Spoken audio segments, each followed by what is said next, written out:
ወዶና ፈቅዶ ከቅዱስ ቤቱ የሰበሰበን አምላካችን እግዚአብሔር ክብርና ምስጋና ለስሙ ይሁን። ቅዱሳን መላእክት፣ ጻድቃን፣ ሰማዕታት እንደየክብራቸውና ማዕረጋቸው መጠን ክብርና ምስጋና ይድረሳቸው። እንኳን አደረሳችሁ። እንግዲህ የስግደት መርሃ ግብራችንን አሁን ካለውን ኃይለ ቃል መነሻ አድርገን በመዝሙር ስለ መድኃኒታችን ስለ ኢየሱስ ክርስቶስ ስለ ልደቱና ስለ ስቅለቱ አንድ ላይ አያይዞ የተናገረበት ኃይለ ቃል ነው። በአንድ ሐሳብ ወይም ደግሞ በአንድ አረፍተ ነገር ሁለት ወይም ሶስት ከዚያም በላይ ሐሳቦችን መግለጽ ይቻላል በመጽሐፍ ቅዱስ። ኃይለ ቃሉ አንድ ሆኖ ነገር ግን ያለፉ ዘመናትን በመካከል ያሉ ዘመናትንና የሚመጡ ነገሮችን የሚያሳይበት ሁኔታ ነው ያለውና ዳዊት ስለ ስቅለቱም በዚህ ቃል አሳይቷል፣ ስለ መወለዱም አሳይቶበታል ማለት ነውና ስለዚህ የትምህርታችን ርዕስ የሚሆነው መድኃኒታችን እግሩ ወደ ቆመበት ስፍራ እንሰግዳለን የሚለው ኃይለ ቃል ይሆናል ማለት ነው።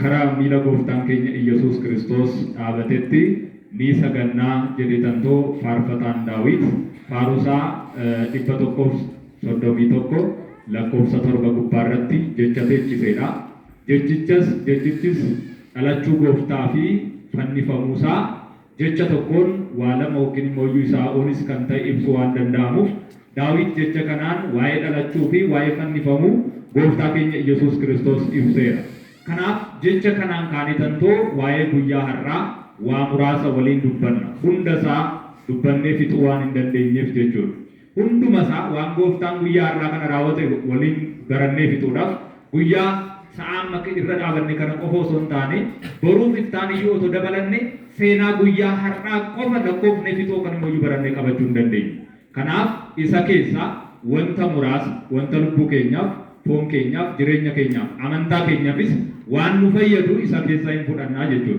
ከናፍ ጀች ኩን መተ ዱሬ ኬኛ ከረሚ ለጎ ሚል ጎፍታ ኬኛ ዳበቴቲ ኒሰገና ጀቹዳን ዳዊት ከንዱበቴ ዋዬ ጉያ ሀራፊ ዋዬ አላቹ ጎፍታ ኬኛ ኢየሱስ ክርስቶስ ከንቲን ይብሰለ። እንግዲህ ቃሉ እንደነገርኳችሁ ሁለት ነገሮችን የሚገልጽ ነው። በሶስተኛ ደረጃ ደግሞ ዳዊት ትሩፋን ስለሚባሉ ሰዎች የገለጸበት ኃይለ ቃል ነው።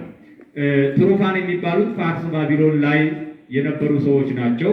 ስለነሱ ዜና ለማንሳት ሰዓታችንም ዕለታችንም ስለማይፈቅድ እሱን እንተውና ጌታችን እግሩ ወደ ቆመበት ስፍራ እንሰግዳለን ማለት ምን ማለት ነው? ከኋላ አንስቶ ወነበው ናሁ ሰማይ ናሁ በኤፍራታ ወረከብናሁ ውስተ ኦመ ገዳም ይላል ዳዊት። ናሁ ሰማይ ናሁ በኤፍራታ እነሆ በኤፍራታ ሰማነው፣ ወረከብናሁ ውስተ ኦመ ገዳም በምድረ በዳ እንጨቶች መካከልን አየነው ካለ በኋላ ንበው እንከሰ ውስተ አብያቲሁ ለእግዚአብሔር እንግዲህ ወደ እግዚአብሔር ቤት እንገባለን፣ ወደ ሰግድ ውስተ መካን ሀበቆመ እግረ እግዚእነ የጌታችን እግር ወደ ቆመበትም ስፍራ እንሰግዳለን ብሎ ነው የተናገረው። መጀመሪያ ምን አለ? በሰማነው አለ። ምንድነው የሰማነው? በኤፍራታ ምን ሲሆን ተወልዶ እንደ ሕፃናት በጨርቅ ተጠቅልሎ በግዕዘ ሕፃናት ሲጮህ ሲያነጥስ ሰማነው አለ። የት? ኤፍራታ የሚባለው ቦታ ላይ ማለት ነው። ናሁ ሰማይናሁ በኤፍራታ ወረከብናሁ ውስተ ኦመ ገዳም በምድረ በዳ እንጨቶች መካከል ቤት ሳያጣ ሰዎችን ቤት እንዲሰሩ ቤት በቤት ላይ እንዲያንሱ ያደረጋቸው አምላክ በምድረ በዳ ወይም ደግሞ በከብቶች በረት መወለዱን የሚያሳይ ነው። በቤተልሔም ውስጥ ማለት ነው። በቤተልሔም ወይም ኤፍራታ በምትባለው ቦታ ላይ አየነው፣ ሰማነው። እንግዲህ ወደ እግዚአብሔር ቤት እንግባ አለ። ወዴት እንግባ? እንገባለን ወይም እንግባ ማለት ነው። ንበው እንከሰ ውስተ አብያቲሁ ለእግዚአብሔር ወደ እግዚአብሔር ቤት እንገባለን። ወደ እግዚአብሔር ቤት ከገባን በኋላ ምን እናደርጋለን? እግሩ ወደ ቆመበት ስፍራ እንሰግዳለን ያለው። እግሩ ምን ወዳለበት ስፍራ? ወደ ቆመበት ስፍራ እንሰግዳለን ብሎ ነው የተናገረው ማለት ነው። እና ዳዊት ቃሉን የተናገረ በእርግጥ አስቦ አይደለም። ማለት ያስበው የፈለገው ሌላ ነገር ነበረ። ዳዊት በእርሱ ዘመን በነበረበት ወራት ጠላት ተነስቶበት ስለነበረ እነዛን ጠላቶቹን አሸንፎ ድል አድርጎ ቤቱ ተቀምጦ እያለ ናታን የሚባል ነብይ ወደ ዳዊት መጣና አንተ እንደዚህ በአማረ ቤት ውስጥ ተቀምጠህ ታቦተ ጽዮን በአሮጌ ድንኳን ስትቀመጥ አታዝንም? ለምንድን ነው ለእግዚአብሔር ታቦት ቤተ መቅደስ የማትሰራው አለ። እና እንግዳውማ አንተም በጸሎት እርዳኝ እኔም ቀኖና እገባለሁ ሱባኤ እገባለሁ ብሎ ዳዊትና ነቢዩ ናታን አንድ ላይ ሱባኤ ገቡ። ሱባኤ የገባው ዳዊት ቤተ መቅደሱን እንዴት እንደሚሰራ ማየት ነው የፈለገው። የሚገርማችሁ ነገር እግዚአብሔር አንዳንድ ጊዜ ያሰብነውን ቀርቶ ያላሰብነውን ነው የሚሰጠው። እና ዳዊት የፈለገው ስለ ቤተ መቅደሱ አሰራር ነው። የተገለጸለት ግን ስለ ክርስቶስ መወለድና ስለ ክርስቶስ መሰቀል ነው። አያችሁ ነገሩ ምን ያክል እንደሚራራቅ። አንዳንድ ጊዜ እኛ ካሰብነው በላይ እግዚአብሔር ያሰበው ይበልጣል የምንለው ለዚህ ነው። አሁን ጊዜያዊ ቤተ መቅደስ ከመስራትና ክርስቶስ ተወልዶ አማናዊቷን ቤተ መቅደስ መንግስተ ሰማያትን ከማውረድ የትኛው ይበልጣል? የክርስቶስ መወለድ ይበልጣል። ዳዊት ቢሰራው ቤተ መቅደሱ ይፈርሳል። ለምን? በሰው እጅ የሚሰራ ስለሆነ እስከ ጊዜው ድረስ ያገለግል ይችላል። የእግዚአብሔር ቤት ነው፣ ንጹህ ነው፣ ክቡር ነው፣ ይታወቃል። እውነት ነው። ግን እስከ ጊዜው ድረስ የሚቆይ ነው፣ ከዚያ በኋላ የሚፈርስ ነው። ትክክለኛው ግን ለዳዊት የተገለጸለት ሐሳብ ስለ ክርስቶስ መወለድ ነው። እሱ ያሰበውን ትቶ እርሱ ያላሰበውን፣ እሱ የፈለገውን ትቶ እርሱ ያልፈለገውን የሚበልጠውን ሐሳብ ሲገልጥለት ስለ ክርስቶስ መወለድ አየ። አሁን እኛ የምንፈልገው የዛሬውን ዕለት ነው። አሁን ዳዊት ናሁ ሰማይ ናሁ በፍረታ ወረገምናሁ ውስተ ኦመ ገዳም በምድረ በዳ እንጨቶች መካከል አየነው ማለት ክርስቶስ የተሰቀለው በእንጨት ላይ መሆኑን የሚገልጽ ሐሳብ ነው። በምድረ በዳ እንጨቶች ላይ ተሰቅሎ አየነው ማለቱ ነው። በምድረ በዳ እንጨቶች መካከል አየነው፣ አንደኛ ልደቱን ገለጸ።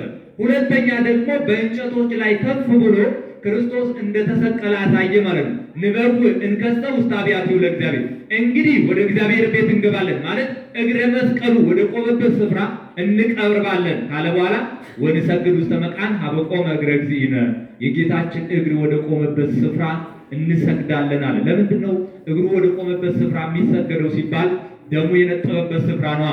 ዛሬ ቤተክርስቲያን የተተከለበት ስፍራ በእያንዳንዱ ቦታ ላይ ማለት ነው የክርስቶስ ደም ያልነጠበበት ቦታ የለም። የሚገርማችሁ ነገር በዕለተ ዓርብ ክርስቶስ በተሰቀለ ጊዜ መላእክት ደሙን በብርሃን ጽዋ ተቀብለው ዓለምን እንዳጠቃላይ ዞረው ረጭተዋታል። ዓለምን ዞረው ሲረጩ ያን ጊዜ የክርስቶስ ደም የነጠበበት ስፍራ ላይ ቤተክርስቲያን እንደምትሰራ ክርስቶስ ገልጾላቸው አባቶቻችን በእያንዳንዷ ቦታ ላይ ክርስቶስ ደሙ በነጠበበት ስፍራ ላይ ነው የተሰራው ማለት ነው ቤተክርስቲያን።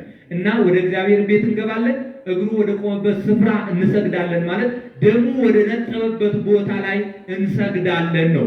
መስቀሉ ወደ ተተከለበት ቦታ ላይ እንሰግዳለን ነው ሐሳቡ ማለት ነው። ለዚህ ነው ዛሬ እዚህ የተሰበሰብነው የሰገድነው፣ ላባችን የነጠፈው፣ ጉልበታችን የደከመው ከበረከተ መስቀሉ ለመሳተፍ ነው። እግዚአብሔር እንደ ስምዖን ቀሬናዊ ከበረከተ መስቀሉ ያሳትፈን እና ዳዊት ክርስቶስ እግሩ ወደ ቆመበት ስፍራ እንሰግዳለን፣ ወደ እግዚአብሔር ቤት እንገባለን።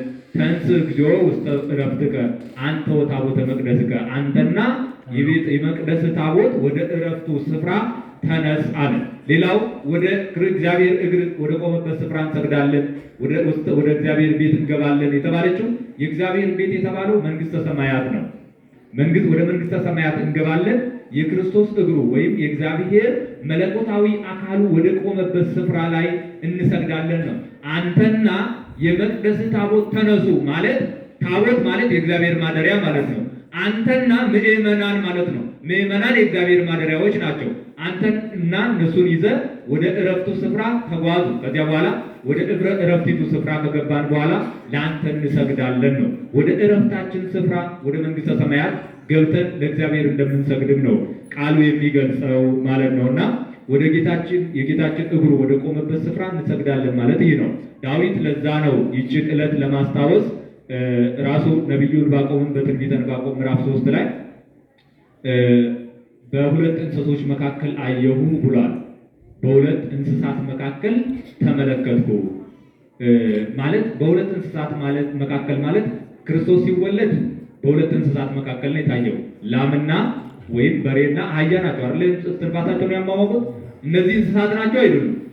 በዕለተ ዓርብ ሲሰቀል ደግሞ እንስሳዊ ግብር በሚሰሩ በሁለት ሰዎች መካከል አይደል የታየው? በማእከለ ክልኤ እንስሳ ርኢኩከ ከመ ይቀርብ ዓመቲሁ አእምረከ፣ በሁለት እንስሳት መካከል ባየው ጊዜ ዓመቱ እንደቀረበ አወቅኩኛል። የትኛው? የድህነት ዓመቱ ማለት ነው። በሁለት እንስሳት መካከል በቤተልሔም በታየ ጊዜ የእንስሳ ስራ እየሰሩ እየገደሉ እየበሉ እየጠጡ በሚኖሩት በሁለቱ ወንበዴዎች መካከል በዕለተ ዓርብ በመስቀል ላይ ባየሁ ጊዜ ጊዜው እንደቀረበ አወቅኩኛል። ዳዊትም እነሆ በምድረ በዳ እንጨት መካከል አየነው ያለው ለዚህ ነው። እና በሁለት እንስሳት መካከል አየው ማለት በዕለተ ልደት ሲወለድ በሁለት እንስሳት መካከል እየዘመሩለት እያመሰገኑት ተመለከታቸው። እንደገና ደግሞ በዕለተ ዓርብ ግብር እንስሳዊ በሚሰሩ በሁለት ሰዎች መካከል ተመለከተ። ስለዚህ በሁለት እንስሳት መካከል አየሁ ተመለከትኩ፣ በምድረ በዳ እንጨቶች መካከል አየሁ ማለትም ይህንን ነው። እና ዛሬ ዕለቱ የመዳን ዕለቱ እግዚአብሔር ታላላቅ ታምራትን ያደረገበት ዕለት እንደመሆኑ መጠን ትምህርቱም ሰፊ ነው። ነገሩን ሐሳቡም እጅግ በጣም ጠለቅ ያለ ነው። ብዙ ምስጢራት የተደረጉበት ነው። ለዓለሙ ሁሉ ብሎ ወደዚህ ዓለም የመጣውን ክርስቶስን የሰው ልጆች ለመስቀል ስልጣን ያገኙበት ለመያዝ ወደ መከራ ለማቅረብ የተሰለፉበት ዕለት ነው። እስከ ዛሬ ድረስ የሚገርማችሁ ነገር በየቦታው ያገኙታል፣ ግን መያዝ አልቻሉም። ቀኑ እስኪደርስ ድረስ ማለት ነው።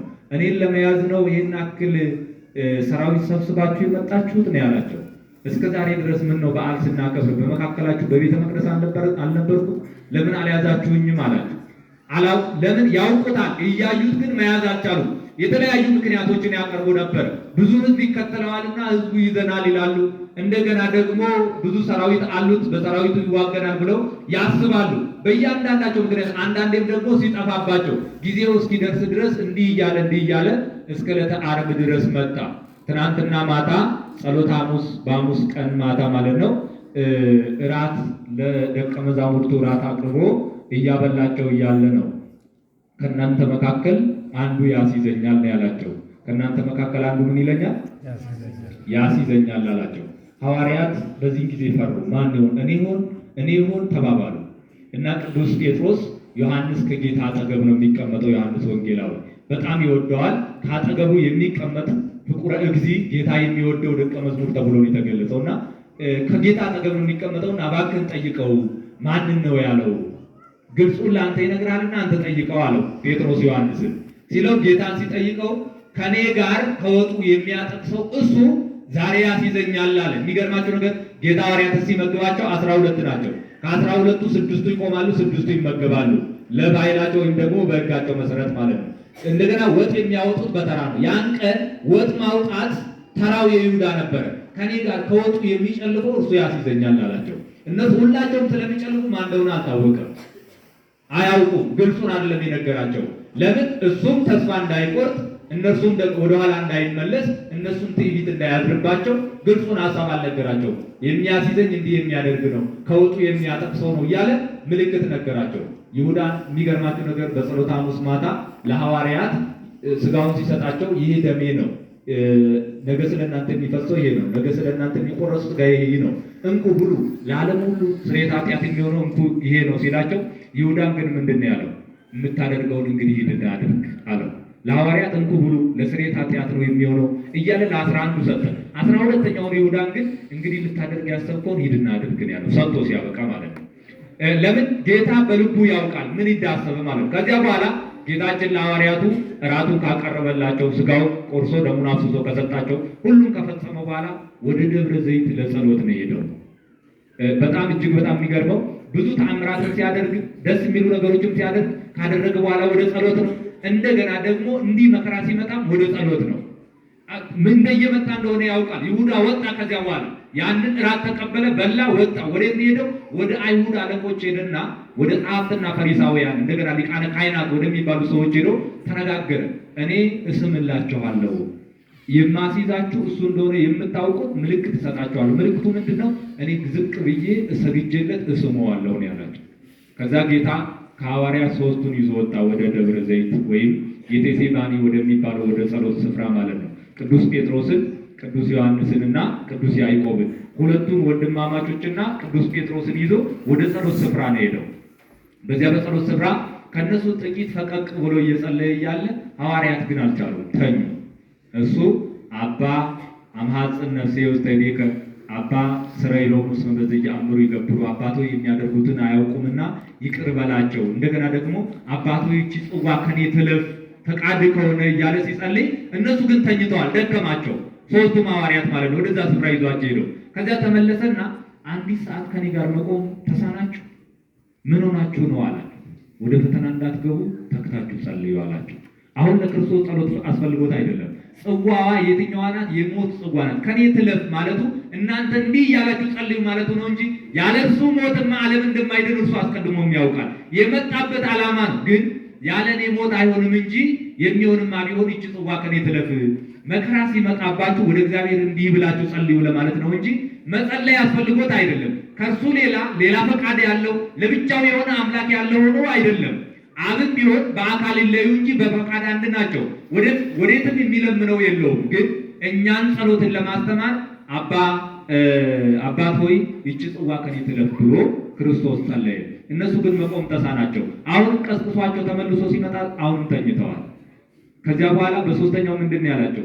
እንግዲህ ሳያስተኛችሁም እንጂ ተኙ አላቸው። እረፉ ነው ያላቸው። ወዲያው ይሁዳ 4 ቤት ሰራዊት ይዞ መጣና ክርስቶስን ያዙት። ሲይዙት ሐዋርያት ደነገጡ። ቅዱስ ጴጥሮስ በጣም ተረብሾ ስለነበረ ሰይፍ ይዟል። የፋሲካውን በግ ያረዱበት ሰይፍ ይዟል ጴጥሮስ። ከዚያ ሰይፉን ምዝዝ አደረገና ምን አደረገ? የሊቀ ካህናቱን ባሪያ ወርውሮ ቀኝ ጆሮውን ቆረጠው። አየኸው ደቀ መዝሙር ያደረገውን አሉት። ሲሉት ክርስቶስ ምን አለ? ጴጥሮስ አግባ አለ መጥባይትከ ውስተ ቤታ፣ መጥባይትን ወይም ሰይፍህን ወደ አፎቱ መልስ አለው። ሰይፍ የሚያነሱ በሙሉ በሰይፍ ይሞታሉ ብሎ የተናገረው በዚህ ሰዓት ነው። ሰይፍ የሚያነሱ በሰይፍ ይሞታሉና ሰይፍህን ወደ አፎቱ መልስ። ወሮቲን ሀብሌ ወከኒ ሞዩ ሰይፊ ካፈተን ኢሳንዱ አኒቲ አቲ ሰይፊኬ ከረመነሼት ዴፈዱ ያ ጴጥሮስ ኩኒስራን ኤገሙ ጀዴ ጴጥሮስ ገሩ ማሊፍ ባዬ ዋን ኤከሜ ቱሬፊ ጎፍታሳ ሆቤላ ከኒሳ ፍላት ሆቆበቴ ከኒሳ ኦባሱ ሆቁላቴ ኦዳሬ ከኒሳ ጥዊሱ ሆቁምሰቴ ከኒሳ ፈይሱ ቱሉ ታቦር irratti gaafa waliin argaman maal jedhe Phexros yaa abbaa koo yaa gooftaa koo yaa barsiisaa koo anis hundi keenyayyuu asuma jiraachuun nuuf gaariidha jedhe. Maaliif ati akka duraanitti hoquubsanne nu fayyisa, hoobeelofne nuuf laachaati, wanta barbaanne hundumaayyuu nuu guutaati, ati nu wajjin as yeroo jirtu kana as jiraachuun nuuf gaariidha jedhe. Barsiisaa akkanaa kana dhabuuf jira Phexros. Yihuudaan fidee dhufeeti gooftaa qabsiiseera. Amma Phexros filannoon inni qabu wanta of harkaa qabu sanii warra dhufan sana ofirraa dhorkuu ture. Kanaaf maal godhe? Seefisaa baafateet isaan keessaa isa tokko gurra mirgaa darbatee muri. Gooftaan garuu maal jedhe? Warri seefii yookiin immoo hablee baattatanii namoota ajjeesuuf fiigan isaan du'aniiti seefii kee gara mana isheetti deeffadhu jedhe. Isa booda garuu Phexros hin gadde. Maaliif? Gooftaa qabatanii deemaniiru. Murtiidhaaf dhiyeessaa jiranii itti murteeffamuuf deemaa. Inni immoo itti meera durumaayyuu nan fannifama, namootiin na qabanii ani siniin addan ba'a. Gaafan ani siniin adda ba'e akka isaan akkamitti akka jiraachuu danda'an, akkamitti akka jiraachuu qaban wanta isaan mudatan hundumaayyuu otoo nafiin itti beeku. እና ጴጥሮስ ተበሳጨና ሲቆርጠው ምን አለ ጌታ? ተው ግድ የለህም አለ። ሰይፍን መልሳት፣ በሰይፍ የሚማቱ ሁሉ በሰይፍ ይሞታሉ አለ። ክርስቶስን ይዘውት ቀጠሉ። ቅዱስ ጴጥሮስ በመጀመሪያ ጌታ እራት ካበላቸው በኋላ ጌታ ምን ብሏቸዋል? ኩልክሙ ተአልውን ይበዛት ሌሊት፣ ሁላችሁም በዚች ሌሊት ትክዱኛላችሁ አላቸው።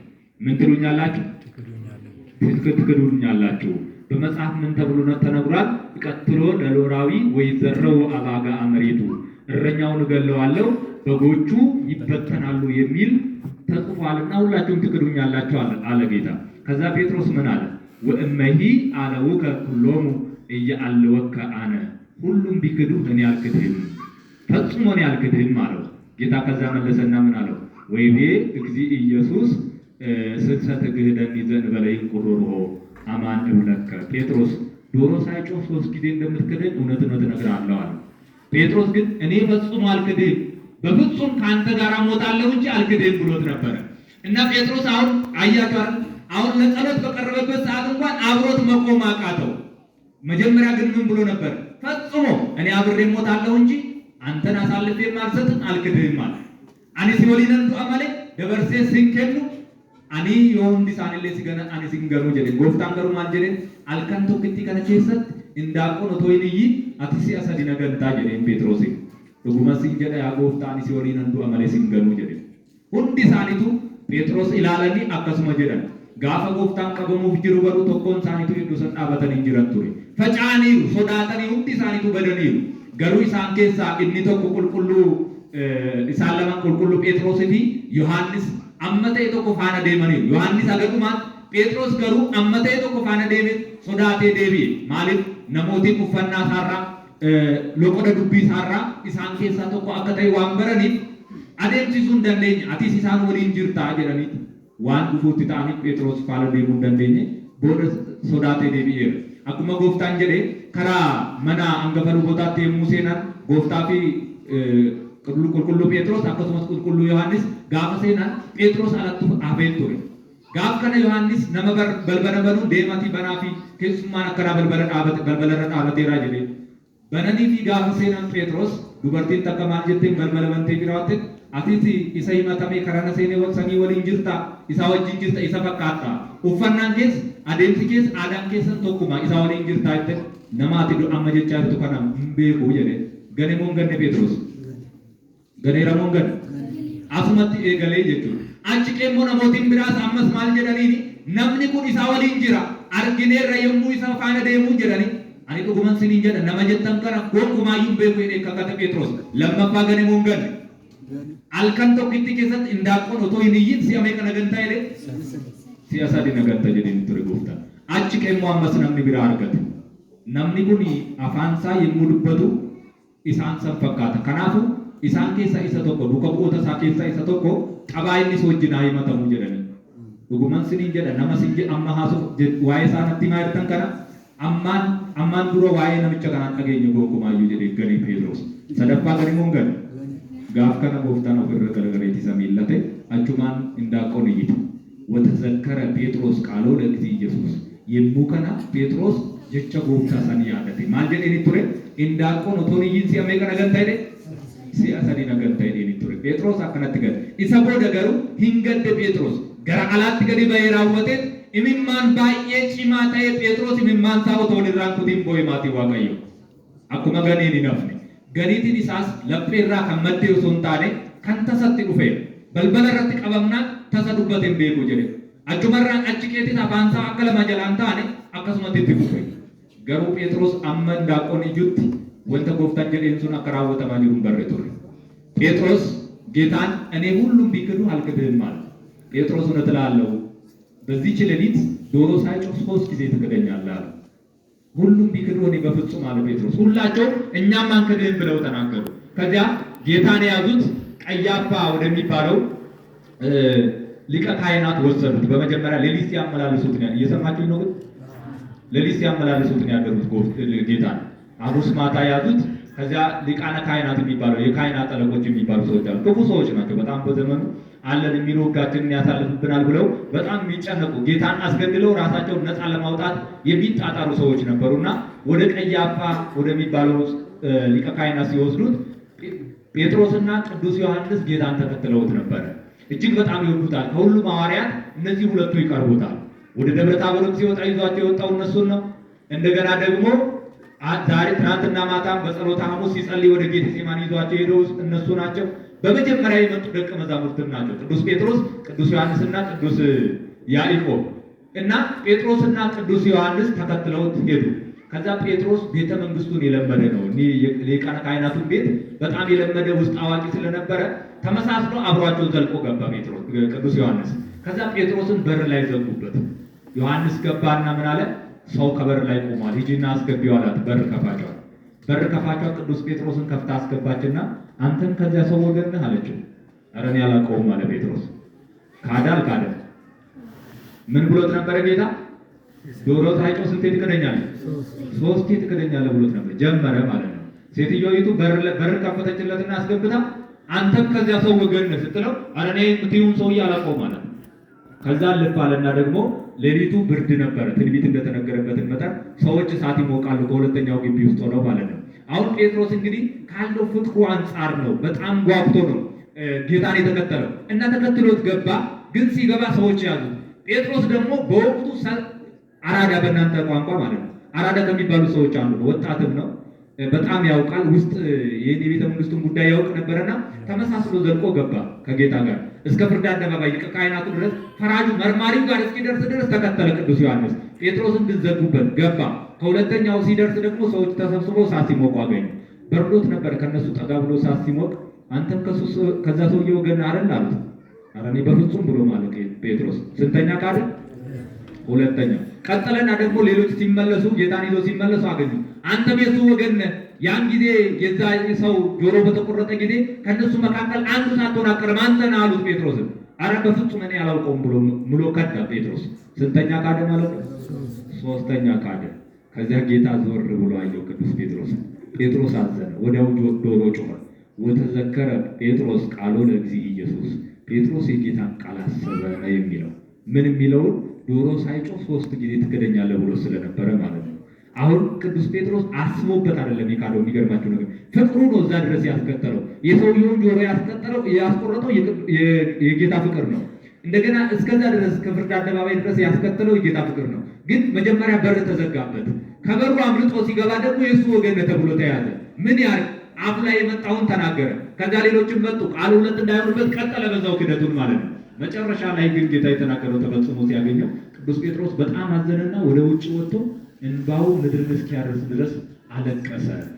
የጌታውን ቃል አሰበ። የጌታችንን ቃል እንድናስብ እግዚአብሔር ይርዳል።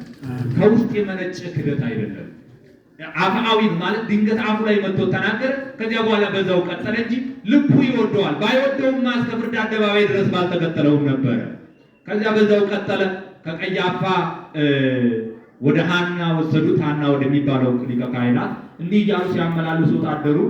ጠዋት ሲነጋ ጲላጦስ ወደሚባለው መስፍን ቀረበ ጌታ። ጲላጦስን መረመረው፣ ምንም አላገኘበትም። ገርፌ ልስጣችሁ ተዉት ቢላቸው ሊሰሙት አልቻሉ። የጲላጦስ ሚስት ግን ራእይ አይታ ነበረ በጌታ ምክንያት። በዚያ ሰው አንዳችም ነገር እንዳታደርግበት ብላ በባሏ በጲላጦስ ደብዳቤ ልካበት ነበረ። ከዚያ ግን ገረፉት። ገርፈውትም አልተውትም። ይሰቀል ይሰቀል ብለው ሁሉም ጮሁ።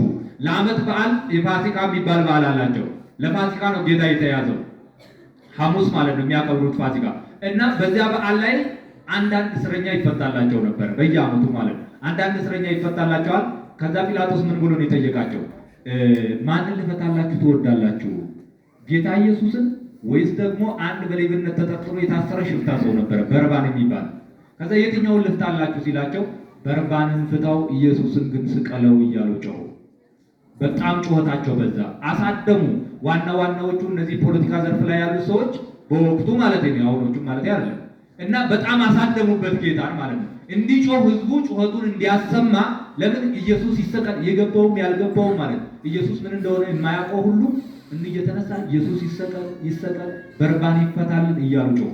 አንዳንድ ጊዜ የሐሰት ጩኸት ሲበዛ እውነት ይመስላል፣ እውነት ይደበዝዛል። ክርስቶስን ለመሰቀል አበቁት በስተመጨረሻ ማለት ነው።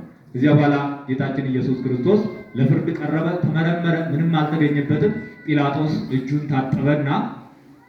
ታጠበና እኔ ከዚህ ሰው ደም ንጹሕ ነኝ፣ እናንተ ግን እንደ ሕጋችሁ አድርጉት ብሎ አሳልፎ ሰጣቸው። ከዚያ በኋላ ወስደው ክርስቶስን ለመስቀል በቁ ማለት ነው። ይሄ ሁሉ ማን የጠነሰሰው ጥንስስ ነው? ይሁዳ የሰራው ስራ ነው። የሚገርማቸው ነገር ማለት ነው። ሰብአ ቤቱ ይጻረሩ ለሰብእ ብሎ እሱ አስቀድሞ ተናግረዋል። ለሰው ጠላቱ ቤተሰቡ ነው። ይሁዳ እጅግ በጣም ልቡ ከክርስቶስ ጋር ያልሆነ ከገንዘብ ጋር የሆነ ሰው ነበርና ክርስቶስን አሳልፎ ለመስጠት የበቃው እርሱ ነው። ምን አድርጎ ብትሉ በገንዘብ ነው የተስማማው። የሚይዙበት መላ አጥተዋል። እንዴት አድርገው እንደሚያስይዙት እንዴት አድርገው እንደሚሰቅሉት ይፈልጉ ነበር፣ ግን ምክንያት አላገኙ። እኔ አስይዛቸዋለሁ ነው ያላቸው። አስይዛቸዋለሁ፣ እናንተ ብቻ ገንዘብ ክፈሉኝ አላቸው። ስንት እንክፈል አሉት? 30 ብር። በ30 ብር ክርስቶስን አሳልፎ ለመስጠት ተስማማ። ከዚያ በኋላ ሄደና ተማከረ። እኔ አስይዛቸዋለሁ አለ። መጥቶ ምን አደረገ መሰላችሁ? እግሩ ላይ ወድቆ በሀከ መምህር ረቢ፣ ጌታ ሆይ ሰላም ላንተ ይሁን፣ መምህር እንዴት አለ ብሎ እግሩ ላይ ወድቆ ሳሙ። ከዛ እነሱ መጥተው ወደ ክብክብ አድርጎ ያዙ። የትኛው እንደሆነ ያውቁትም አይሁድ። ይሁዳ ነው ትልቁን ጥቆማ ትልቁን ስራ የሰራው ማለት ነው። ከዚያ በኋላ አስያዘው። ክርስቶስ ተያዘ። ምንድን ያለው? በስኢሙ ታገቦ ለወልደ እጓለ እመሕያው፣ በመሳም የሰውን ልጅ አሳልፈህ ትሰጣለህ አለው። የሳመን ሁሉ ወዳጅ አይደለም ወዳጆች። የሳመ ሁሉ የፍቅር እንዳይመስላችሁ። ይሁዳ በዚህ ሳምንት ሰላምታ ወይም መሳሳም የተከለከለው በዚህ ምክንያት ነው። ያንን ለማሰብ ነው። ይሁዳ ክርስቶስን እንዴት አድርጎ እንዳስያዘው ማለት ነው። እስከዛሬ ድረስ ባለው ሰላምታ ወይም መሳሳም አልነበረም ማለት እየተሳሳምን ብንሳሳምም የይሁዳ ሰላምታ ይባላል። ከይሁዳ ሰላምታ እግዚአብሔር ይሰውረን። ይሁዳ እየመጣው ክርስቶስን ለማስያዝ ሰላም እያለ ነው፣ እየሳመ ማለት ነው። ዲያብሎስ ወደ ሔዋን ሲመጣ ምን እያለ ነው የመጣው? ሰላም ለኪ ሔዋን ንግሥተ ዓለማት ክልኤቲ፣ የሁለት ዓለማት ንግሥት ሔዋን ሆይ ሰላም ላንቺ ይሁን አይደል ያለ? የሁለት ዓለማት ንግሥት ሰላም ላንቺ ይሁን። ዲያብሎስም ሲመጣ ሰላም እያለ ነው፣ ይሁዳም ሲመጣ እየሳመን አሳልፎ የሰጠው ማለት ነው። ስለዚህ ከዲያብሎስ ሰላምታ ከይሁዳ ሰላምታ እግዚአብሔር ይሰውራቸው ይላሉ አባቶች። ሁላችንንም ይሰውረን እና እንዲህ አድርጎ ይሁዳ ክርስቶስን ያሳዘው። ክርስቶስ ግን የራሱ የሆነ ምክንያት ነበረው ሊያዝበት የፈለገው ወይም ደግሞ ሊያደርገው ሊሰራው የፈለገው ነበረው እና እንደው የይሁዳ ትልቁ ኃጢአቱ ወይም ደግሞ ትልቁ ጥፋቱ ምንድነው? አንደኛ ገንዘብ መውደዱ። ገንዘብ መውደዱ ክርስቶስን ያክል ጌታ አሳልፎ እንዲሰጥ አድርጎታል ማለት ነው። ስለዚህ ገንዘብ ከእግዚአብሔር በላይ አሳልፎ መውደድ፣ ገንዘብ ከሰው በላይ አሳልፎ መውደድ እጅግ በጣም ጭንቅ የሆነ ነገር ነውና ይሄ አግባብ ያልሆነ ነው እና ፍቅረ ነዋይ ጸንቶበት ስለነበር ያችን 30 ብር ለማግኘት ነው። ከኋላ ታሪክ አላት እቺ 30 ብር፣ ግን ሰዓታችን ስለማይበቃ እንለፈው። ሁለተኛ በፍቅር ሸፍኖ ጥላቻውን መግለጽ። በፍቅር የተሸፈነ ጥላቻ ነበረበት ይሁዳ ማለት ነው። በፍቅር ማለት እየሳመን የመጣው አይደል? እየሳመ የመጣን ጠላት እንዴት አድርጎ መመለስ ይቻላል? አሲዞት ተመለሰ ማለት ነው። ከዚያ በኋላ በዚህም አልቀረም፣ አሳልፈው ጌታን ሰጠው። ከሰጠው በኋላ ግን ይሁዳ ተጸጸተ። ያደረጉበትን እየገረፉ ሲዘባበቱበት፣ በጥፊ ሲመቱት፣ ምራቅ ሲተፉበት፣ እየጎተቱ ሲያንገላቱት፣ መስቀል ሲያሸክሙት ሲያይ ጊዜ እኔ ገንዘባችሁ የውላችሁ ብሎ ይሁዳ ሄዶ በተነ። እኛ ከእንግዲህ በኋላ ከአንተ ጋር ምንም ንግግር የለንም። ገንዘብን የፈለግነው ሰጠን፣ ክርስቶስን የፈለግነው ሰጠን። ስለዚህ ከዚህ በኋላ እኛና አንተ ምንም የለንም ማለት ገንዘቡን በተነ። ከዚያ በኋላ ሄዶ ይሁዳ ታንቆ ሞተ። የሚገርማችሁ ነገር እንዲህ ያለው ሰው መጨረሻው አያምርም እንደሚታወቀው ማለት ነው። እና ከንቱ መጸጸት ነበረው ይሁዳ። ከንቱ መጸጸት ማለት አሳልፎ ሰጠው። አሳልፎ ከሰጠ በኋላ ከንቱ ጸጸት ሳይሆን መሆን የነበረበት ምንድነው? ሰላማዊ ጸጸት፣ ወደ ንስሐ መምጣት፣ ጸጸቱን ወደ ተግባር ማምጣት ነበረበት። ግን ያንን ሊያደርገው አልቻለም። ክርስቶስን ግን ወስደው በሁለት ወንበዴዎች መካከል ሰቀሉት። መስቀል አሸክመው ከሊጦስትራ እስከ ቀራንዮ ድረስ እየገፉ እያዳፉ እያጣደፉ ይዘውት ሄዱ። የሚገርማችሁ በአንገቱ ገመድ አስረዋል። መስቀሉ እርጥብ ነው። እየሰማችሁ ነው። ያሸከሙት መስቀል እንጨቱ እርጥብ ነው። እንግዲህ ከቁመቱ ከአካሉ በላይ እንኳን የተረፈውን አስቡት። በጣም ትልቅ ነው መስቀሉ። ወደ ላይ ከአካሉ በላይ ይቀራል፣ ወደ ታች ወደ ምድር ይገባል፣ ከእሱ በታች ራሱ ይተረፋል፣ በወዲህም ከእጁ ይቀራል። በጣም ትልቅ መስቀል ነው። በዛ ላይ እርጥብ እንጨት ነው። ሲገርፉት ነው ያደሩት፣ ሲገርፉት ነው የቆዩት። ያን ሁሉ ሲያንገላቱት ቆይተው ያንን መስቀል አሸክመው በአራት አቅጣጫ በአንገቱ ላይ ገመድ አስረዋል፣ በክርስቶስ ላይ ማለት ነው። ከፊት ያሉት ወደፊት ይስቡታል፣ ከኋላ ያሉት ወደ ኋላ ይስቡታል፣ ከቀኝ ያሉት ወደ ቀኝ፣ ከግራ ያሉት ደግሞ ወደ ግራ ይስቡታል። ከፊት ያሉት ወደፊት ሲስቡት ወደፊት ሲሮጥ፣ ከኋላ ያሉት ምን ያጣድፋል ብለው ወደ ኋላ ይስቡት። ተሸክሟል፣ አስቡት። ከዚያ ደግሞ ወዳና ወዲህ ሲንገራገድ በግራም በቀኝም ያሉት እንዲያም እንዲህም እየሳቡ እያንገላቱ ቀራንዮ አደረሱት። ቤተክርስቲያን በነገራችን ላይ ሁሌም ክርስቶስን እንደሰበከች ነው የምትኖረው። ካህናት በቅዳሴ መካከል እጃቸውን ይታጠባሉ አይታጠቡም? ይታጠባሉ አይደል? ንጹህ የሆነ ወደ ቅዱስ ሥጋው ወደ ክቡር ደሙ ይቅረብ፣ ንጹህ ያልሆነ ግን አይቅረብ ይላሉ። ጲላጦስ ምንድን ያለው? እኔ ከዚህ ሰው ደም ንጹህ ነኝ አይደል ያለው? ቄሱ እኔ ከበደላችሁ ንጹህ ነኝ እያለ የክርስቶስን ሥጋ የሚሰጠው ማለት ነው። እና ሁሌም ክርስቶስን እንደሰበከኝ ነው የምትኖረው። የካህናት ልብስ ላይ የምታዩት የተንጠለጠለ በዚያና በዚህ የተንጠለጠለው አለ የለም? አለ አይደል? 5 ለምድ የ5 አዕማደ ምስጢር ምሳሌ ነው። ነገር ግን በዕለተ ዓርብ አይሁድ በክርስቶስ አንገት ላይ ያሰሩትን ገመድ ነው የሚያሳየው። ሁለቱ ከፊት ነው። ከፊት ያሉት ወደፊት የሚስቡበት ገመድ ነበር። ከኋላ ያሉት ወደ ኋላ የሚስቡበት ገመድ ነበር። ከቀኝና ከግራ ያሉትም እንዲሁ የሚያደርጉበት ነበር። አንዱ በዚህ በትከሻ የሚወርድ፣ አንዱ በግራ አንዱ በቀኝ የሚወርድ፣ ሁለቱ በፊት አንዱ ከኋላ፣ አንድ ላይ ስንት ይሆናል? 5 ማለት ነው። የ5 አዕማደ ምስጢር ምሳሌ ነው። ግን የሚያሳየው ደግሞ ምን ነው? ክርስቶስ በዕለተ ዓርብ የተቀበለውን መከራ የሚገልጽ ነው ማለት ነው። እንዲህ አድርገው አይሁድ አሰቃዩት። በስተመጨረሻ ግን በሁለቱ ወንበዴዎች መካከል ሰቀሉት ክርስቶስን። በሁለቱ ወንበዴዎች መካከል ሲሰቅሉት ግን ምክንያት ነበራቸው። ሁለቱ ወንበዴዎች መካከል አንዱ ፈያታዊ ዘይማን ወይም ቲቶስ የሚባለው በቀኝ የተሰቀለው ሰው ነው። ይህ ሰው ክርስቶስ ሁለታቸውም ወንበዴዎች በቀኝና በግራው የተሰቀሉት ወደ ግብፅ ሲወርድ ግብፅ በረሃ ላይ አግኝቷቸዋል። ጌታ የ2 ዓመት ሕፃን እያለ የስንት ዓመት ሕፃን እያለ? የ2 ዓመት ልጅ እያለ ማለት ነው። ወደ ግብፅ ሲወርድ ይቀሙ ነበረ ሰዎችን።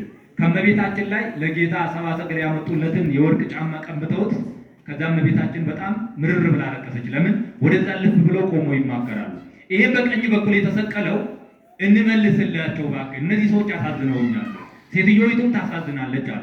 ከቤተ መንግስት ሰዎች ይመስላሉ እና እንመልስላቸው ሲል ፈያታዊ ዘይማን ወይም በግራ የተሰቀለው ወንበዴ ከየት ነው የዚህን አክል ደግነት ዛሬ ያገኘው?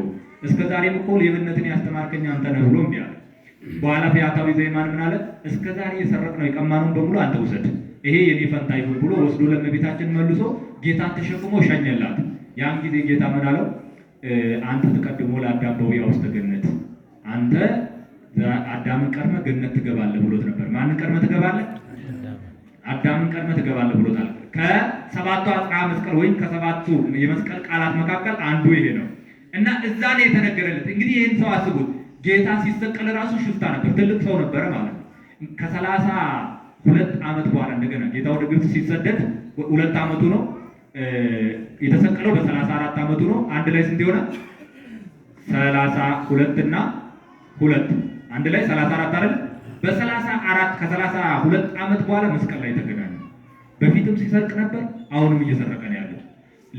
ይሄኛው በሌብነት ተይዞ ጌታ ደግሞ በንጹህነቱ ተይዞ ሶስታቸውም ግን መስቀል ላይ ተገናኙ። መስቀል ላይ ሲገናኙ ጌታ አባ ማጽን ነፍሴ ወስተዲክ ኤልማስ ኤልማስ ላማ ሰበክታኒ፣ አቤቱ ጌታ ሆይ ለምን ተውከኝ? አምላኬ አምላኬ ለምን ተውከኝ? እያለ ሲጮህ ሰምቶት ምን አለ? ምን ነው አምላክ ነኝ ትን አልነበረምን? አምላክስ ከሆንክ እኔንም እኛንም አድነን፣ አንተም ከመስቀል ላይ ውረድ እያለ ይጮህ ጀመረ። ይሄኛው በግራ በኩል የተሰቀለው ማለት ፈያታዊ ዘይማን ምን አለ? በቀኝ የተሰቀለው አንተ እግዚአብሔርን አትፈራውም? እኛ ብንሰቀል በሚገባ ነገር ነው፣ የሚገባ ነገር ነው ያገኘን። እሱ ግን ያለ ፍርዱ ያለ በደሉ ተሰቅሎ ከኛ ጋር በመስቀል ላይ ቆሞ እያለ እንዴት እግዚአብሔርን አትፈራውም? ማለት ከዛ ፈያታዊ ዘይማንና ተዘከረኒ እግዚኦ አመ ትመጽእ በመንግሥትከ፣ አቤቱ ጌታ ሆይ በመንግስት በመጣ ጊዜ አስበኝ ብሎ ተናገረ። በምን በመጣ ጊዜ? እግዚአብሔርን መፍራት ለዚህ ይጠቅማል። አቲነማ ዋቀን ሶዳትሞ ኑፊ አኔፍሲ ወንተ ኑፍ መሉን ወንተ ገየራዋን ጀፍኔ ሀነ ከኛም ፈንፈሙ ኑቲ ሙርቴፈሜ ፈኖረ ኦለራ እኒ ገሩ በዲሳ ማሌ ፈኖረ የሙን አበቱ አቲ ዋቀዩን ሶዳቱ እርገጀዴ ወን ያ ጎፍታ ሞቱማ ኬቲን የሮ ለመፋ ዱፍቱ ነያደዱ ጋፈ ጀዴን ማል ጀዴን ጎፍታን ፈያታዊ ኢሳ mirgaan fannifame sanii maal jedheeni ati har'a addaam dursite gannatani galtaa jedheen. eenyu dursite addaam dursite gannatani galta አንተ ዛሬ አዳምን ቀድመህ ገነት ትገባለህ አለው ጌታ። አቤቱ በመንግስት በመጣ ጊዜ አስበኝ አለ ፈያታዊ ዘይማን። እና እነዚህ ሰዎች አስቡት፣ እድሜ ልካቸው ሲሰርቁ ሲቀሙ ይኖሩ ናቸው። ጌታ ደግሞ ሲያስተምር አይሁድ ሲያሳድዱ የማይገባውን ምራቃቸውን ሲቀበል ነው የኖረው። በስተመጨረሻ ግን ሁላቸውም መስቀል ላይ ተገናኙ። መስቀል ፍርድ፣ የስህተተኞች ፍርድ ሁሉንም አንድ አደረገ። አይሁድ ግን ሶስቱን አንድ ላይ የሰቀሉበት ምክንያት አላቸው። ቀኑ የገበያ ቀን ነው ጌታ የተሰቀለበት። በቀኝ በኩል የመጣው መጀመሪያ የሚያገኘው በቀኝ የተሰቀለው ወንበዴ ነው። ይሄ ምንድን ነው ብሎ ሲጠይቅ ወንበዴ ነው ይሉታል። ቀጥሎ ጌታን ያያል። ይሄ ሳሲል ይሄም ያው ወንበዴ ነው ይሉታል። ጌታንም ወንበዴ ለማለት ነው። በዚህ በግራ በኩል የመጣውም እንደዚሁ በዚህ በኩል ሲመጣ ፈያታዊ ዘይማንን ያያል። ይሄ ምንድን ነው ብሎ ሲጠይቅ ወንበዴ ነው ይሉታል። ከዚያ በኋላ ጌታ ቀጥሎ ይሄሳ ሲላቸው ይሄም ወንበዴ ነው፣ ከዛ የተለየ ስራ የለውም ብለው እንዲህ አድርጎ ከወንበዴዎች ጋር ለመቀላቀል ነበር እንደዚህ ያደረጉት ማለት ነው። በኋላ ግን ፈያታዊ ዘይማን አንተ አዳምን ቀድመህ ገነት ትገባለህ ለመባል በቃ ማለት ነው። ክርስቶስን ወደ መስቀል አውጥተው ጊዜ 6 ሰዓት ነበር ቀትር ማለት ነው። ክርስቶስን ወደ መስቀል አውጥተው ሲያቆሙት ፀሐይ ጨለመ፣ ጨረቃም ደግሞ ደም ሆነ፣ ከዋክብትም ተነዋወጹ ረገፉ። ለምን? ከመ ኢይርአዩ ብርሃኖ ለዘአልበሶሙ ብርሃነ እርቃኖ ለዘአልበሶሙ ብርሃነ። ብርሃን ያለበሳቸውን የክርስቶስን እርቃን ላለማሳየት ሲሉ እነዚህ ፍጡራን ብርሃን አንሰጥም ብለው ወደኋላ ተመለሱ። ዛሬ በስዕለ ስቅለቱ ላይ የምታዩት ወገቡ ላይ የታሰረው ጨርቅ ዮሐንስ ወልደ ነጎድጓድ ነው ስዕሉ ሲስል ያደረገበት እንጂ አይሁድ ራቁቱን የሰቀሉት እንዳለ ማለት ነው። መለመላውን ራቁቱን ሲሰቅሉ ፀሐይ እምቢ አለች። ጎየ ፀሐይ ይላል ቅዱስ አትናቴዎስ በሃይማኖተ አበው ላይ ጎየ ፀሐይ ሸሸ፣ ምን እንዳያበራ ጸልመ ወር ጨረቃውም ደግሞ ደም ሆነ። ከመ ኢይርአዩ ከመ ኢያብሩ ለመናፍቃን በጊዜ ስቅለቱ ቅዱስ ለመናፍቃን ቅዱስ በሆነ በስቅለቱ ጊዜ ለመናፍቃን እንዳያበሩ ፀሐይም እምቢ አለ፣ ጨረቃም እምቢ አለች። ወከዋክብትኒ ተሃቡ እምብርሃኑ ከዋክብትም ብርሃናቸውን አንሰጥም አሉ። የተሰቀለው ቀንም ቢሆን ብርሃን ፀሐይ ሲጨልም ከዋክብትና ጨረቃ መታየት አለባቸው አይደል? ጨለማ ነው ጊዜያቸው፣ በጨለማ መታየት ነበረባቸው። ነገር ግን ያን ቀን ደም ሆኑ፣ ደም ለበሱ። ፀሐይም ጨረቃም ከዋክብትም ይሰጡ ከነበሩት ብርሃን ላይ ተከለከሉ። ለምን? ብርሃን ያለበሳቸው የክርስቶስን እርቃን ላለማሳየት ማለት ነው። ከዚያ በኋላ መልአኩ ቅዱስ ገብርኤል ወወፃ መልአክ ሩይ የማይከለ ኩሎሙ መላእክት፣ አንድ የተመረጠ የእግዚአብሔር ባለሟል መልአክ እንዘይህ ሰይፎ በእዴሁ፣ በእጁ ሰይፉን ይዞ ከመላእክት መካከል ሰይፉን እያንቦገበገ መጣ ይላል። ወሶበ ከልአቶ ምሕረቱ ለክርስቶስ፣ የክርስቶስ ምሕረት ግን ከለከለችው። የመጣው ከማያጥፍኦሙ ለአላውያን ፍጡነ፣ አላውያኑ ማለት የማያምኑትን ሰዎች ለማጥፋት ቅዱስ ገብርኤል ሰይፉን ምዝዝ አድርጎ ሲመጣ የክርስቶስ ምሕረቱ ከለከለው። እንኳን ክፉዎቹን ይቅርና እንኳን ደጋጎቹን ይቅርና ክፉዎቹንም እንዳያጠፋ እግዚአብሔር መልአኩን ይከለክላል። እግዚአብሔር በተቆጣ ጊዜ መልአኩን ይያዝልን እና ቅዱስ ገብርኤል ሰይፉን እያንቦገቦገ ሲመጣ የእግዚአብሔር ምሕረት ከለከለው። እዚያ ቅዱስ ገብርኤል ሰይፉን ሲለቀው የመንጦላዕተ ምኵራቡን ማለት የምኵራቡን የቤተ መቅደሱን መጋረጃ ከሁለት ከፍሎ ወረደ ሰይፉ። ዛሬ የቤተ መቅደስ መጋረጃ ከሁለት የተከፈለው ለጌጥ አይደለም፣ ያንን ለማሳየት ነው። ቤተ ክርስቲያን ሁሌም ክርስቶስን እየገለጸች ነው የምትኖረው፣ ክርስቶስን እያስተማረች ነው። እና 7 ተአምራት ተደርገዋል ክርስቶስ ሲሰቀል። አንደኛው ይሄ ነው። የመንጦላዕተ መቅደሱ የቤተ መቅደሱ መጋረጃ ከሁለት ተከፈለ። መልአኩ ቅዱስ ገብርኤል ተቆጥቶ መጣ። ለምን? እነሱን ለማጥፋት ነበረ። ብርሃን ያለበሳቸው በክብር ያኖራቸው ቅዱስ ቅዱስ እያሉ ያመሰገኑ የሚኖሩለትን ጌታ አይሁድ ሲሰቅሉት ቅዱስ ገብርኤል መታገዝ አልተቻለውም። ኦብሱ እንደንዴኝ ኢሳም በለሱ ሴፊሳ ቡተቴ ጋፈጡ ገሩ አርጁማን ዋቀዮ ኢሰን ኦርኪተ ጋፈ ኢሰን ኦርኪቱ ባዬ ኤከሜ ዋንጡሬ ሴፊሳ ጋፈ ገዲሱ ሴፊን ሳቱኒ ጎልገመን አመንታ በቀለ መጣ ዳምቡቴ ቦቴ ኢሰ ከናፍ መለቶ ከና አርጊሲሱ ጎልጊ መና ቁልቁልማ እዱ ለመትከን ቆደሜ ጅሩ ከናፊ ጉያ ከና ራጂወን ቶርበቱ ሙለቴ እኒ ዱራ ኢሰ ከና ጎልጊ መና አመንታ በቀለ መጥ ቆደሜራ ለመፋ ሞዩ አዋል በነሜር ነሞቶ ይተንበሪ አዋል ጎን በከጅረኒ ሁንዲ ሳኒቱ በደመኒ ሰደፋ ነሞቲን ዱአን ከአኒው አካወን ጨጨቤር ዋባየቱ ራወተም ሰሚ ጉባረት አዱን ኢፈን ከኒን አከሱማ አዴሲስ ኢፈን ከኒን ኡርጂለኒለ ኢፈሳኒን ከኒን ማለት ኑት ኢፈ ከንውሰ ቁላ ጎፍታ ከኛ ሂንአርጊሲስ ነው ጀዳኒት ሁንዲ ሳኒቱ ኤከመኒ ዋንቶሪም ጀቹን እና ሁላቸውም እምቢ አሉ። በሰማይ 3 በምድር 4 ተአምራት ተደረገ። በሰማይ 3 ማለት የፀሐይ የጨረቃ የከዋክብት ብርሃን መንሳት፣ በምድር ደግሞ የቤተ መቅደሱ መጋረጃ ከሁለት መከፈል፣ ሁለተኛ የመቃብራት መከፈት፣ ሶስተኛ የሙታን መነሳት፣ አራተኛ የድንጋይ መፈረካከስ ወይም ደግሞ መቆራረስ። አይባን ተፈተቱ ይላል። አይባን ተፈተቱ ማለት ተቆራረሰ ድንጋዩ፣ መቃብራት ተከፈቱ፣ ሙታን ተነሱ። እስከ ትንሣኤውም ድረስ የቆዩ ነበሩ፣ ከዚያ በላይ የቆዩ ነበሩ እና እነዚህ ሁላ መላእክት ተቆጡ። ሌሎቹም መላእክት እያዩ ከሰማይ ብሏል ቅዱስ አትናቴዎስ፣ በሰማይ ሆነው እያዩ እየተመለከቱ ክርስቶስን ያዩት ነበረ። ነገር ግን የእግዚአብሔር አብ ቸርነቱ፣ የወልድ ትዕግስቱ፣ የመንፈስ ቅዱስ ሂሩቱ ከለከላቸውና በዚያው በቆሙበት ጸኑ ነው የሚለው እና ክርስቶስ ተሰቀለ፣ አዳምን አዳነው። ዲያብሎስ ግን አፈረ፣ ተሸነፈ። ዛሬ ዲያብሎስ የተሸነፈበት ነው። በመስቀል ላይ ተሰቅሎ እያለ ኤሎሄ ኤሎሄ ላማ ሰበክታኒ ብሎ ሲጮህ ቀረበው፣ ፍጡር ነው ብሎ ማለት ነው። ሊያስጨንቀው ፈለገ፣ ነገር ግን ራሱ ተጨነቀ። ሲይዘው ምን አለ? መኑ እቱ ዘአኦሮ ለጽልመት፣ ይሄ ጨለማውን ያሳወረው ይሄ ማን ነው? የኔ ስልጣን የሚቀማኝ ይሄ ማን ነው? ይሄንን ሊያስጨንቀኝ የቻለው ማን ነው ብሎ ዲያብሎስ ጮኸ። የሚገርማቸው ነገር ዛሬ ዲያብሎስ የተሸነፈበት ዕለት ነው። የአዳም ልጆች ደግሞ ነፃ የወጡበት የገነት በር የተከፈተበት ፈያታዊ ዘይማን እንደተነገረው ቃሉ ተፈጽሞለታል እና ያችን የጌታን ደም ማኅተመ ደሙን ሰጥቶ ላከው። ከጌታ በፊት ነው ነፍሱ የተለየችው ፈያታዊ ዘይማን። ነፍሱ ከስጋው ከተለየች በኋላ ወረደ ወደ ሲኦል። ወደ ሲኦል ወረደና ሲወርድ ወደ ገነት ማለት ነው። ፈያታዊ ዘይማን ሲወርድ ሱራፌል የሚባል መልአክ ገነትን በር ይጠብቃል። አሁን መግቢያ አጣ። ያንን ማኅተም እያሳየ ነው ሄደው ፈያታዊ ዘይማን እያሳየ ሲደርስ ምንድን ነው የሆነው? መልአኩ አየና ከፊቱ እንዳይቆም የክርስቶስን ደም ነው የተቀባው። ፈራ። አንተ ማነህ ብሎ መጠየቅ ጀመረ። ቅድም ታምረ ኢየሱስ ላይ ሲነበብ ሰምታችሁት ከሆነ አንተ ማነህ? አዳም ነህ ወይ? አቤል ነህ? ይስሐቅ ነህ? አብርሃም ነህ? ወይስ እንደ ኢሳይያስ ነህ? ከነቢያት አንዱን ነህ ወይስ ማነህ ብሎ ጮኸ መልአኩ። ለምን ጨነቀው? እርሱ ከሚያውቀው በላይ ብርሃን ለብሶ ነው የመጣው። ዞር በል እኔ ልገባ ነው አለ ፈያታዊ ዘይማን። እንዴት አድርገህ ትገባለህ? ገነት እኮ ከተዘጋች 5500 ዘመን ነው አለ መልአኩ።